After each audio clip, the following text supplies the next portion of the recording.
Саламатсыздар ма, құрметті студенттер? Бүгінгі сабағымыз зоогигиена және ветеринария санитария пәнінен сабағымызды бастаймыз. Бүгінгі тақырыбымыз түйені күтіп бағудың, азықтандырудың гигиеналық шаралары. Сабақтың міндеттері: түйе малының күтімі, қолға ұстау кезінде қойылатын зоогигиеналық талаптарды үйрету. Тапсырманы өз бетінше жұмыс жасап, өзін-өзі тексеру, еңбектену. Тәрбиелік: мамандықтарына қызығушылығын арттыру, топ арасында жұмыс жасап білу. Қарым-қатынас мәдениетін үйрену. Зейінділікке, зеректікке тәрбиелеу. Сабақтың мақсаты: түйе малының жалпы зоогигиеналық күтім туралы меңгерту.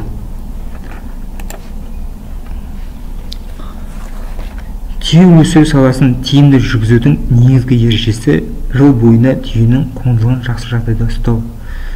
Қоңырлығы жақсы өркешінде май жиналған болса, ол қоршаған ортаның қолайсыз факторларына өте төзімді келеді. Сол себепті түйелерді жайылымда ұстауға болады. Өйткені табиғи жағдайда түйе өзін-өзі қамтамасыз етеді. Түйелерді қорларға қамамай, табиғи ортада ұстаудың емін-еркін жүріп, дамып өсуіне жақсы ықпал етеді.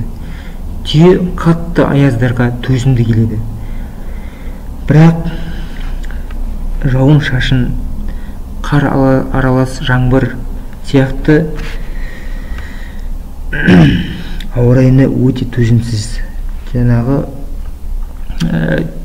терісі малмаңдай суланып, жел соқса, оның дене температурасы төмендеп, қатты тоңады. Сол себепті суық тиюі мүмкін. Кейін ол ауырған мал өлімге әкеледі. Көптеген жаңағы мал шаруашылығымен, соның үшін түйе шаруашылығымен айналысатын жаңағы шаруашылық қожалықтар негізінен осындай қолайсыз ауа райынан сақтану үшін әртүрлі қоражайлар, түйеге арналған қоражайлар жасайды. Жалпы қоражайдың негізінен бағананың қабырғалары сабаннан немесе салым балшықтан жасалып, биіктігі 2-2,5 метр болады. Мұндай қоршау қабырғалар малды қатты желден және жауын-шашыннан қорғайды. Қоражайдың 2-3 қабырғасы бойымен әртүрлі жергілікті құрылыс материалдарынан 2 құлмалы бастыруға соғылады. Олар жаңағы түйелер осы қоражайда емін-еркін жүріп тұру үшін олардың кемінде әр басқа 8 метрден квадрат метр болу қажет. Түйе тыныштық жағдайда өзінің тірі салмағының әр бөлігінде жылқыға қарағанда 38%-ға төмен энергия жұмсайды. Сонымен қоса, бордақылау кезінде маска балдарын салыстырғанда азықты аз жейді. Түйенің көп шөпке деген күндік қажеттілігі жайылымның сапасына қарай орта есеппен 24-27 кг арасында болса, ал жиналған шөпке қажеттілігі 5-12 кг аралығында болады.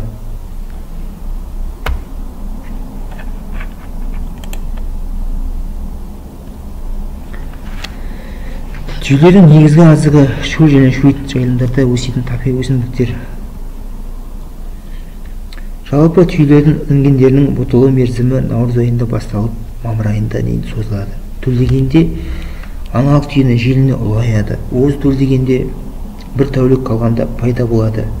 Кейбір жағдайда аналық түйелерге төлдеу кезінде көмектесу керек. Жаңадан туған бота әлсіз болғандықтан еркін тұрып қозғалып жүре алмайды.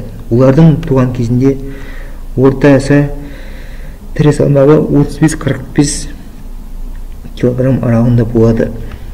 Ботаны енесіне алғаш рет туғаннан кейін 1,5-2 сағаттан кейін жібереді. Бұл кезде бота әлі әлсіз болады, аяғынан нық басып жүре алмайды. Сондықтан оған көмектесіп, енесінің емшегін дамуға жәрдемдесуіміз қажет. Ботаның тәулігіне 4 рет еміземіз. Егер де енесінің сүті емізгеннен кейін желінде қалып қойып отырса, онда оны сауып аламыз. Түйені сауу боталағаннан кейін 2 айдан кейін бастаймыз. Боталарды енесінен ажырату алдында оларды сырғалап таңбалайды. Енесінен ажыраған боталарды санына қарай бөлектейді. Бөлектеп алынған бота ерсек түйелермен бағуға болады, бірақ та оларды бөлек жайып, бөлек қорада ұстаған жөн.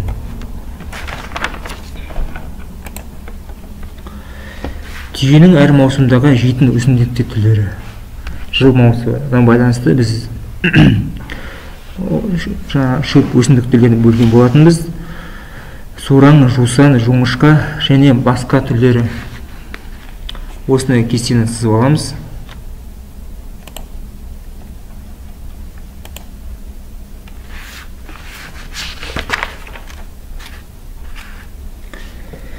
Түйелердің сүт беру кезеңі 12-20 айда құрайды. Сүт берудің мұндай ұзақтығы негізінде түйелердің 2 жылда 1 рет шалысуымен байланысты.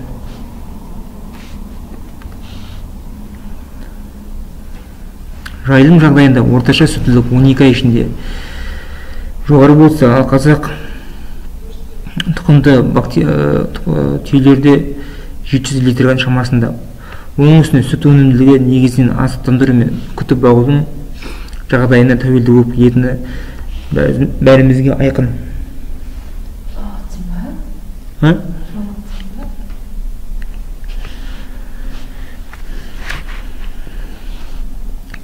Сондықтан алғаш сүт беру айларында інгендерді 3-4 сағат сайын сауылу керек. Аса сүтті түйелер жазым мезгілінде 5-6 рет сауылса, орташа сүті барлар 3-4 рет сауылады. Түйе жерден 1,5 жоғарыда орналасқандықтан түйені түргеліп тұрып сауады. Қазіргі уақытта заманауи технологиялардың пайда болуына байланысты сүтті арнайы аппараттармен саууға болады.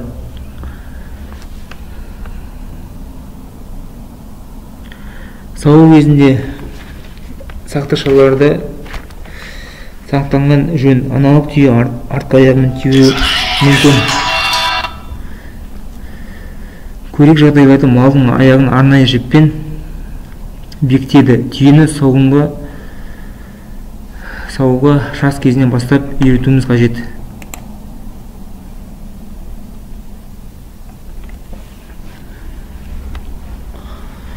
Түйелерді тиімді пайдалану, олардың күштеріне сай жұмыспен қамтамасыз ету, тез сіңген шықпауын сақтау. Мұндай жағдайда қарапайым гигиеналық ережелерді сақтай отырып, яғни құрал-жабдықтарды дұрыс пайдаланып жетуге болады. Ең тиімді түйелерді ұтымды әрі ұзақтығымен пайдалану. Түйелерді дұрыс пайдалану олардың жұмыс күні ретінде ұзақ уақыт бойы қызмет етуіне мүмкіндік береді. Тайлақтарды 3 жастан бастап жұмысқа жегуге, мінуге, аздап жүк артуға үйрете бастайды. Алғашқыда жүк көлемі 50 килограммнан аспауға қажет. Бір ай бойына жас түйелерді орнынан тұруға, дұрыс жүруге, жүргізушінің дұрыс тоқтауына, бұрылуына үйретеді.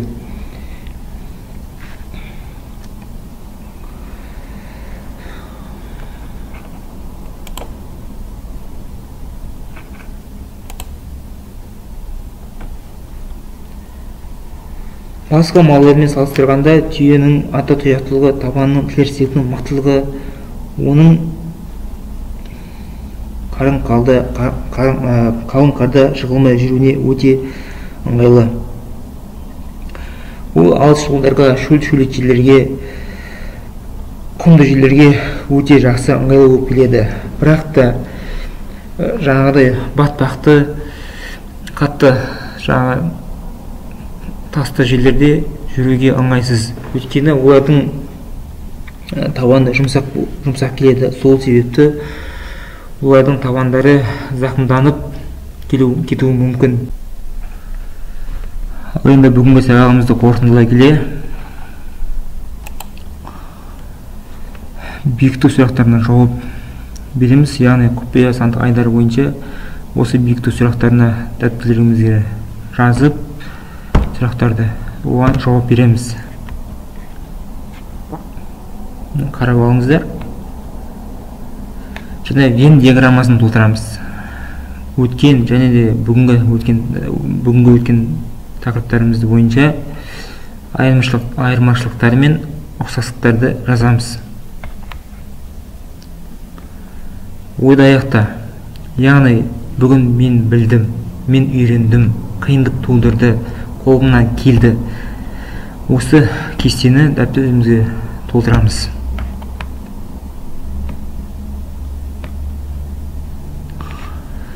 Ал енді бүгінгі сабаққа пайдаланылған негізгі әдебиет мал шаруашылығы, автор Омар Қожа Әкім және зоогия және санитарлық талаптар, авторы Өтесінов Оразалиев. Үй тапсырмасын жазып алыңыздар. Тыңдағандарыңызға көп рахмет.